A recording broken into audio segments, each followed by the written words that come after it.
Number 2, reading aloud your daily text. 山雀邻居第1章，图来的访客。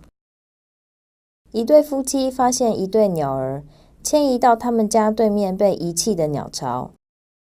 鸟儿筑了鸟巢，且人们在鸟巢前挂了一条毛巾，避免鸟儿曝晒在阳光下。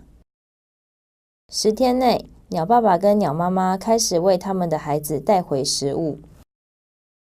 Hi everybody and welcome back to the second part of our class. It's reading time.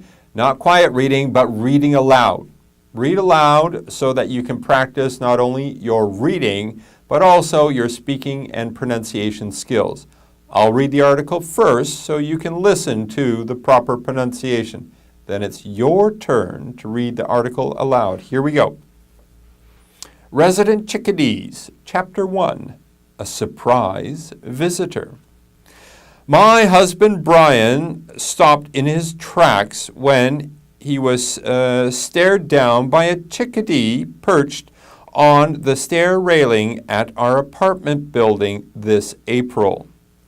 He was sure there was a message when the little bird flew directly to an abandoned birdhouse that had sat as an ornament for 11 years.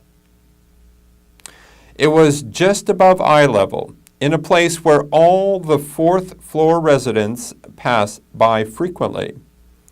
It is 5 feet from our kitchen window and no fewer than 10 feet from 3 front doors. These were brave chickadees preparing their nest in clear view of passers-by. A second sighting occurred when the new guest showed up with a beak so stuffed with dry grass clippings that it appeared to be sporting an enormous sergeant major's mustache. It flew directly to the birdhouse with the nesting material. We were going to have new neighbors, chickadees. Once the nest was built, we began to see the male bringing food for the brooding female. Although males are not readily distinguishable from females in appearance, we learned from some of the range of vocalizations that the males use. The male watches from a number of viewpoints before entering the nest, calling to the female, and checking high and low for any predators. One thing beyond the bird's control was the location of their newly claimed home. One of our bird books informed us that birdhouses should not be placed on south-facing walls due to the sun exposure. Baby chickadees might not survive the heat in the midday sun. Wanting to protect our new neighbors, we hung a green towel from the eave to shade the nest for shade. In addition to providing protection, it became a resting spot for the parents before they darted into the nest with food. Within 10 days, we started to notice an increase in activity as both parents were back and forth bringing food to the nest. The baby birds had hatched. That's the end of the first part of the story. You'll have to tune in next week to hear the next part. But now let's focus on this story. It's time for you to do your reading.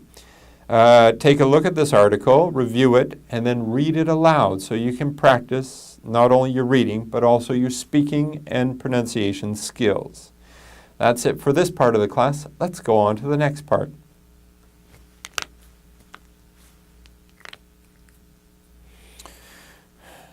Hi everybody and welcome back to the third part of our class. It's writing time.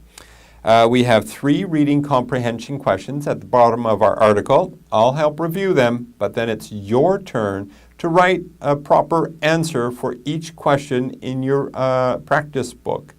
Don't forget to use a full and complete sentence with proper grammar and spelling. Here we go. Number 1, why did she think the chickadees were brave? Why did the author of this article think that the little birds were being brave? There was some reasons. Why? How can you tell the difference between a male and female chickadee? Okay, the male birds and the female birds, they look quite the same, but how can you tell the difference between the two types of birds? Number 3, why was it important to hang a towel in front of the birdhouse? Why did they hang a towel in front of the birdhouse? Were they going to have a bath? No, I don't think so. There was another reason. Why did they put the towel in front of the birdhouse? That's it for our writing practice, and that's it for our class today. I want to thank you for joining us, and we'll see you right back here tomorrow on the Helm English Learning Method. Bye for now.